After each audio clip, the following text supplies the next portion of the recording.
अस्सलामुअलैकुम स्टूडेंट, उम्मीद है कि आप लोग खैरियत से होंगे। I am Salman Hasan, welcome to my YouTube channel perfect solution. ठीक है बेटा, क्वेश्चन नंबर 16 इस वीडियो के अंदर हम लोगों ने करना है, जो एक्सरसाइज 5.3 का है। ठीक है बेटा, क्वेश्चन नंबर 15 जिस तरीके से हम लोगों ने किया था उसका आइडिया और जो कॉन्सेप्ट था वो भी बेसिकली यहाँ पे यूज होगा। तो लिहाजा आप क्वेश्चन नंबर 15 को भी देख लिएगा, या आपने देख लिया तो अब स्टार्ट कर लिएगा। ठीक है, चलिए जी बेटा, क्वेश्चन नंबर 16 पढ़ते हैं। इसमें कह रहा है find a right angle triangle of a maximum area with hypotenuse of the length h। Basically बेटा इसके अंदर एक राइट ट्रायंगल की बात की है, तो पहले राइट ट्रायंगल बता देता हूं क्या है, उसके बाद हम सॉल्यूशन को आगे लेके चलते हैं। बेटा आपको पता है राइट ट्रायंगल एक ट्रायंगल की टाइप होती है। राइट ट्रायंगल बेसिकली ऐसा ट्रायंगल होता है जिसके अंदर 90 का एंगल बनता है। ठीक है, तीन बेसिकली किसी भी अंदर एंगल बन रहे थे, लेकिन उन तीनों में से कोई एक जो एंगल होता है वो 90 का होता है। ठीक है, उसको हम राइट ट्रायंगल कहते हैं। अब इसने कहा है कि अब उसके अलावा आपको क्या पता होना चाहिए कि ये जो 90 होता है, इससे 90 के सामने जो साइड होती है उसको हम क्या कहते हैं, हाइपोटेनियस। ठीक है, हाइपोटेनियस कहते हैं। फिर क्या होता है, जो बिल्कुल बॉटम में होती है उसको हम कहते हैं बेस। ठीक है, और इसके अलावा यहाँ पे जो एंगल के सामने जो होता है, जो भी एंगल उसके सामने जो होता है, इसको हम कहते हैं परपेंडिकुलर। ठीक है, अब ये तीन चीजें जो हैं आपको पता होनी चाहिए। ठीक है बेटा, अब हम आ जाते हैं क्वेश्चन के ऊपर।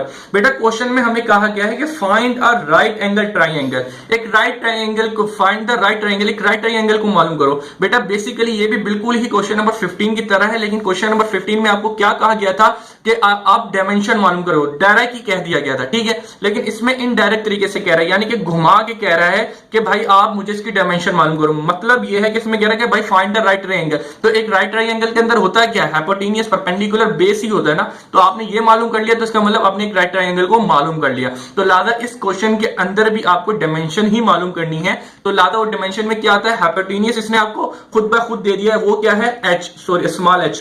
इसको आपको इसने खुद दिया, ये गिवन दिया, h दिया है। ठीक है, उसके अलावा परपेंडिकुलर और बेस आपको मालूम करना है, बस ये काम करना है आपने। ठीक है, चलिए उम्मीद है कि क्वेश्चन समझ आ गया होगा। अब हम सॉल्यूशन को स्टार्ट करते हैं। ठीक है, सॉल्यूशन लिखें। सॉल्यूशन लिखने के बाद आपने एक चीज जरूर लिखनी है कि consider a triangle, consider a right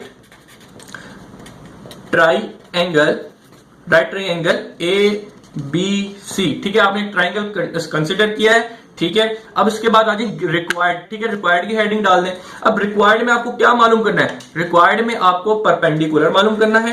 ठीक है, सॉरी PER परपेंडिकुलर मालूम करना है, और बेस को मालूम करना है। ठीक है, बेस मालूम करनी है। और हाइपोटेन्यूज क्यों नहीं मालूम करना, हाइपोटेन्यूज ने मुझे खुद गिवन दिया है। अच्छा जी, परपेंडिकुलर को आप अपने नाम से कोई ना कोई नाम देते, क्योंकि इसने नाम नहीं दिया। अगर कोई ना कोई नाम देता तो फिर आप सपोज करते, लेकिन लिहाजा आपको ये मालूम रिक्वायर्ड भी है, तो लिहाजा आप इसको क्या करेंगे, आप अपने पास से नाम देते हो। तो परपेंडिकुलर को मैं y कह देता हूं और बेस को मैं x कह देता हूं, सिंपल। ठीक है बेटा, अब चलें जी आगे चलते हैं। रिक्वायर्ड मुझे y और x मालूम करने मेरा काम हो जाएगा। अगर यहाँ पे आप डायमेंशन की भी हेडिंग डाल देंगे कोई मसला नहीं है, लेकिन अक्सर बच्चे जाके आगे कंफ्यूज हो जाएंगे, तो लिहाजा जब भी मैंने अलग अलग करके लिख दिया। ठीक है, चले जी x और y आपको मालूम करना है। चले जी स्टार्ट करते हैं अपना आगे। अब बेटा आपको पता है जब भी राइट ट्रायंगल की बात होती है तो एक थ्योरम लग रहा होता है, तो लिहाजा उस थ्योरम को यूज करते हुए मैं एक काम करूंगा, आगे का सोल्यूशन करूंगा यूजिंग पैथागोरस थ्योरम। ठीक है, पैथागोरस थ्योरम। अब पैथागोरस थ्योरम क्या होता है, पैथागोरस थ्योरम बेसिकली होता है हाइपोटेन्यूज का square is equal to base square plus perpendicular का स्क्वायर। ठीक है बेटा, चलें जी करते हैं, लेकिन इससे पहले एक आप हेडिंग यहां पे जरूर लगा लिएगा गिवन की। ठीक है, गिवन भी तो आपको दिया है ना, गिवन क्या दिया आपको, गिवन आपको हाइपोटेनियस दिया हुआ है। ठीक है, हाइपोटेनियस आपको दी हुई है h, जरा खुद देख लेंगे, इसने मुझे कहा है कि hypotenuse of the length, hypotenuse की जो लेंथ है वो h दी हुई है। ठीक है, ये इसने खुद कहा है। तो लिहाजा अब चलें स्टार्ट करते हैं। हाइपोटेनियस क्या है, h है, तो लिहाजा ये h का स्क्वायर हो जाएगा is equal to base, base क्या है x, तो x का स्क्वायर प्लस पी से परपेंडिकुलर, तो परपेंडिकुलर क्या है y, तो लिहाजा ये y का स्क्वायर हो जाएगा। सिंपल पाइथागोरस थ्योरम के अंदर मैंने वैल्यूज को पुट किए। अब यहां पे मैं क्या करूंगा, यहां से मैं y की वैल्यू मालूम करूंगा। तो y की वैल्यू मालूम करने के लिए क्या करूंगा, ये प्लस का था तो इजिकल टू इधर जाके क्या हो जाएगा, माइनस का हो जाएगा, सिंपल। ठीक है, तो मुझे y की वैल्यू चाहिए, y स्क्वायर की वैल्यू नहीं चाहिए, तो y स्क्वायर की वैल्यू को हटाने के लिए मैं square root on both side आपको लेना पड़ेगा। ठीक है, सिंपल है। तो ये स्क्वायर से स्क्वायर कट जाएगा तो ये y बन जाएगा, और यहाँ पे तो कुछ भी कैंसिल नहीं होगा, तो ये माइनस ऐसे का ऐसे ही रहेगा। ठीक है बेटा, गलती से ये जो स्क्वायर रूट है इसके ऊपर और इसके ऊपर गलती से भी नहीं लाना। ठीक है, चलें जी अब आगे क्या करेंगे, ये इसको हम क्या नाम दे देते थे, इक्वेशन नंबर 1 का नाम दे देते थे कि y की वैल्यू निकाली हमने, इसको इक्वेशन नंबर 1 का नाम दे दिया। ठीक है बेटा, अब आगे ये काम हो गया। अब इसके बाद आ जाए area of right triangle, area of triangle A B C. ठीक है बेटा, ये वाला फार्मूला आपको याद होना चाहिए। क्या होता है? 1/2 बेस इंटू परपेंडिकुलर। ठीक है बेटा, सिंपल ये एक फार्मूला है एरिया ऑफ ट्राइंगल का। ये चीज आपको आज कभी यकीनन अपने फर्स्ट ईयर में भी पढ़ी होगी, तो ये आपको याद होना चाहिए। तो एरिया ऑफ ट्राइंगल को ऐसे रिप्रेजेंट करता हूं 1/2। बेस क्या है? बेस आपने x सपोज की है तो x लिख दिया, परपेंडिकुलर आपने y सपोज किया है तो y ले दिया। ठीक है बेटा, तो आप इसको सिंपली मल्टीप्लाई कर दें तो ये आ जाएगा सिंपल x और y। अब आपने क्या करना है, यहाँ पे y की वैल्यू को पुट करना है, तो लिहाजा लिख दें फ्रॉम इक्वेशन 1।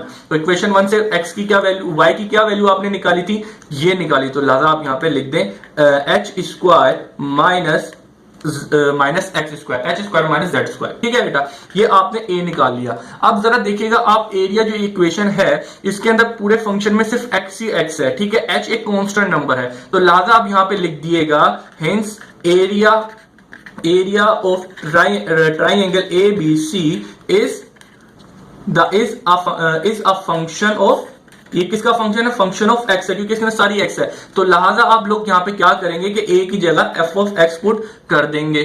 ठीक है, तो लिहाजा मैंने एफ ऑफ एक्स पुट कर दिया ए की इसके अंदर, और इसको आगे लिख दिया 1/2 X dot under root H square minus X square, simple. और इसका मैं क्या नाम दे दूंगा? Equation number 2। ठीक है, अब इसको आगे लेके चलते हैं। अब आपने इतना काम कर लिया बेटा, ठीक है, अब इसके आगे क्या करेंगे?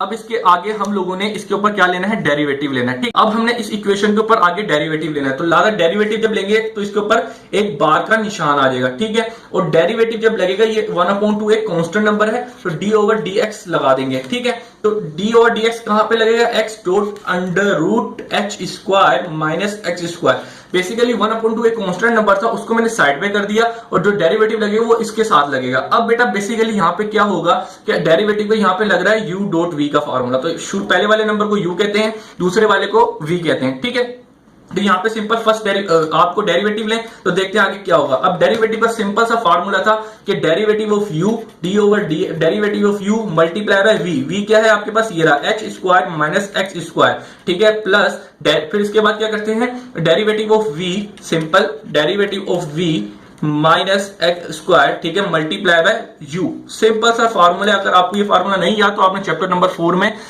उसकी जरूर प्रैक्टिस करें, अगर नहीं देखा तो जरूर देखें, मैंने बड़े अच्छे तरीके से सारे फार्मूलों को एक्सप्लेन किया हुआ है। ठीक है, सिंपल ये फार्मूला लगा दिया, derivative of u multiply by v plus derivative of v multiply by u। Simple सा फार्मूला डॉट प्रोडक्ट का, वो मैंने यहाँ पे लगा दिया है। अब जरा देखिएगा आगे चलते हैं क्या होगा। x का derivative 1 simple multiply by H square minus X square plus, अब यहां पे डेरिवेटिव लगाना है बेटा। यहां पे डेरिवेटिव लगाने से पहले मैं इसको थोड़ा सिंप्लीफाई कर लूं ताकि आपको समझ आए।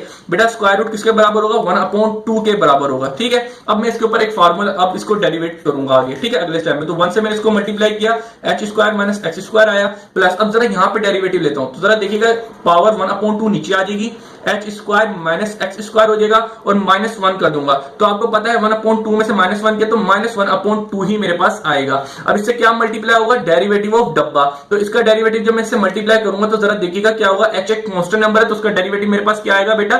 0 आएगा। ठीक है, माइनस, और इसका डेरिवेटिव क्या लूंगा? 2 नीचे आ जाएगा और x आ जाएगा, सिंपल। और डॉट x जो इससे मल्टीप्लाई हो फाइनल ऐसे का ऐसे लिखा रहेगा। ठीक है, चलें जी आगे चलते हैं। अब जरा देखिएगा under root H square minus X square ऐसी का ऐसी रहा, प्लस 1/2। अब ये अपोन के अंदर आ जाएगा। ठीक है, अपोन के अंदर मैं इसको लेके आ जाता हूं, H square minus X square upon 1/2 हो गया। ठीक है, ये सिंपल अपोन में लेके आ गया, और जो नेगेटिव साइन था वो प्लस में हो गया, और यहां पे क्या आ गया? 0 खत्म होके 2x सिंपल बचा, और ये x इसको मल्टीप्लाई कर दूंगा तो ये एक्स स्क्वायर हो जाएगा। ठीक है बेटा, उम्मीद है कि ये चीज भी आपके क्लियर हो गई होगी। ये x इससे मैंने मल्टीप्लाई कर दिया और ये 0 खत्म हो गया। अब जरा अगले स्टेप में हम क्या करेंगे उसको जरा देखना आपने। Simple under root H square minus X square plus, अब जरा देखिएगा ये 2 और ये 2 कैंसिल आउट हो गया। ठीक है, और H square upon under root H square minus X square. इस स्टेप के अंदर सिंपल मैंने क्या किया, जो 1/2 था दोबारा इसको मैंने स्क्वायर रूट की फॉर्म के अंदर लिख दिया। ठीक है बेटा, यहां पे आपने डेरिवेटिव ले लिया है,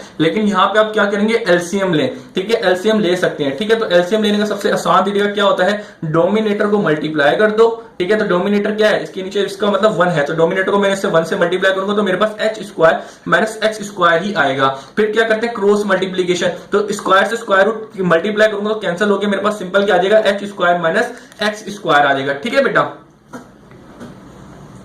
यहाँ पे देखिएगा शुरू में मैंने एक मिस्टेक की थी कि ये 2x से जब मल्टीप्लाई होगा ये माइनस का है, तो लिहाजा इसके साथ क्या साइन रहेगा माइनस का। ठीक है बेटा, ये तो 2 कट गया, लेकिन ये यहाँ पे मेरे पास ये माइनस का रहा। ठीक है, तो ये प्लस माइनस, ये जो माइनस का था इससे मैं मल्टीप्लाई, सारी चीजें मल्टीप्लीकेशन में, तो ये साइन मेरा किस में कन्वर्ट हो जाएगा, माइनस के अंदर कन्वर्ट हो जाएगा। इस बात को जरा आप सही कर लें। ठीक है, माजरत मिस्टेक के लिए। चलें जी, तो ये लिहाजा एक्स स्क्वायर माइनस का रहेगा। अब जरा देख लीजिएगा, इसको मैंने क्रॉस मल्टीप्लाई किया, स्क्वायर रूट से स्क्वायर रूट कट गया, H square minus X square ही रहा, और माइनस अब ये 1 इससे मल्टीप्लाई करूंगा तो एक्स स्क्वायर हो जाएगा। बीच में क्या है, माइनस का साइन है। ठीक है बेटा, ये थोड़ी मिस्टेक हो गई थी कि क्या है, यहाँ पे ये माइनस का था, उसको लगाना भूल गया था, तो ये प्लस माइनस को माइनस कर देगा, तो लिहाजा बीच में साइन मेरा माइनस का आ जाएगा। ठीक है, चलेंगे अब इसको आगे करते हैं।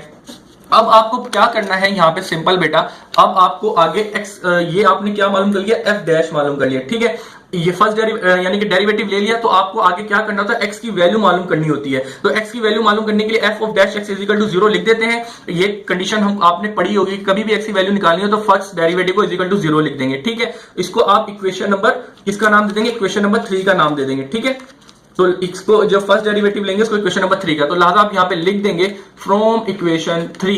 इक्वेशन 3 से यहाँ पे फर्स्ट डेरिवेटिव की वैल्यू क्या निकाली आपने, 1/2 is equal to H square minus, जरा ये भी देखिएगा ये माइनस माइनस कितने हो जाएंगे, प्लस हो जाएंगे, तो 2x स्क्वायर हो जाएगा। ठीक है, और upon under root H square minus X square. आपने यहाँ पे एक स्टेप करके खुद ब खुद लिख लिएगा। ठीक है बेटा, कोई इश्यू नहीं होगा, आप डायरेक्ट मैंने यहाँ पे लिख दिया। ठीक है, अब जरा देखिएगा इज इक्वल टू 0 आ जाएगा। अब आपको यहाँ से x की वैल्यू निकालनी है, बड़ा ही आसान तरीका है। जरा देखिएगा ये डिवाइड है, इधर जाके मल्टीप्लाई होगा तो आपके पास H square minus 2x upon under root H square minus X square is equal to 0 आ जाएगा। ठीक है, अब जरा देखिएगा ये डिवाइड है, इससे मैं मल्टीप्लाई करूंगा तो H square minus 2x is equal to 0 आ जाएगा। ठीक है, अब यहाँ से x की वैल्यू निकालनी है, तो जरा देखिएगा इज इक्वल टू 2x हो जाएगा।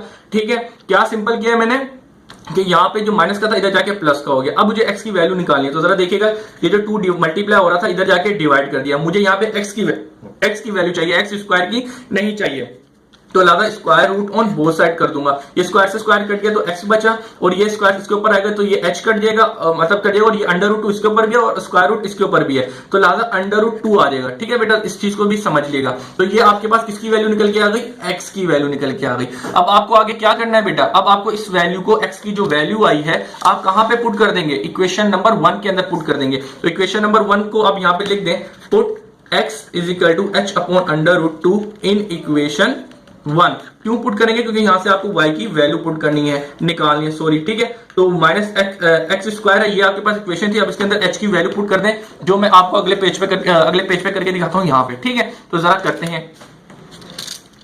अब जरा देखिएगा y is equal to under root H square minus X, basically ये किस x की वैल्यू क्या है मेरे पास। ठीक है, तो x की वैल्यू जरा दे दें, x की वैल्यू है आपके पास h अपॉन अंडर रूट 2, इसके ऊपर होल स्क्वायर है, तो सिंपल इसको सिंप्लीफाई करें और यहां से आप अपनी y की वैल्यू निकालें, तो ये स्क्वायर इसके ऊपर आएगा h स्क्वायर अपॉन ये स्क्वायर, जब इसके ऊपर आएगा तो सिंपल 2 आ जाएगा, स्क्वायर रूट खत्म हो जाएगा। ठीक है, कैंसल आउट हो जाएगा स्क्वायर रूट 2 से। अब जरा देखिएगा, अब यहाँ पे आपको एलसीएम लेना है, तो आप एलसीएम ले लें, तो एलसीएम लेने का सबसे आसान तरीका डोमिनेटर को मल्टीप्लाई कर दो। ठीक है, क्रॉस मल्टीप्लाई कर दो, ठीक है, सिंपल हो जाएगा। अगर आपको डायरेक्ट भी करना सकते हैं तो डायरेक्ट भी कर लेगा, तो 2 में से 1 चला गया, सिंपल 1 बचा और अपॉन 2 आ गया। अब अगेन स्क्वायर रूट है, ये स्क्वायर रूट इस h के ऊपर भी है और स्क्वायर रूट 2 के ऊपर भी है, जब ये स्क्वायर रूट इसके ऊपर आएगा तो 2 से ये कैंसिल आउट हो जाएगा और अंडर रूट 2 का 2 ही रहेगा, तो h अपॉन अंडर रूट 2 आपके पास किसकी वैल्यू निकल के आ गई, y की वैल्यू निकल के आ गई। ठीक है बेटा, तो लिहाजा अब मुझे ये बताएं कि आपने मालूम कर लिया, तो लिहाजा अब अपनी रिजल्ट की एक हेडिंग डालें। ठीक है, आपको क्या बोला गया था कि एक राइट ट्राइंगल मालूम करें, तो राइट ट्राइंगल के अंदर कौन कौन सी चीजें होती हैं, हाइपोटेन्यूस होता है, ठीक है, परपेंडिकुलर होता है और बेस होता है। ठीक है, तो आपने हाइपोटेन्यूस आपको h दिया था, वो h का h ही रहेगा। परपेंडिकुलर आपने क्या सपोज किया था, y सपोज किया था, और बेस आपने क्या सपोज की थी, x सपोज की थी, तो h तो h ही रहेगा। ठीक है, y आपने क्या निकाला, h अपॉन अंडर रूट 2, और x आपने क्या निकाला, h अपॉन अंडर रूट 2। ठीक है बेटा, आपका जो फाइनल आंसर बनेगा, this is your final answer. ठीक है बेटा, उम्मीद है कि ये चीज आपकी क्लियर होगी, बड़ा ही आसान क्वेश्चन था। अल्लाह हाफिज।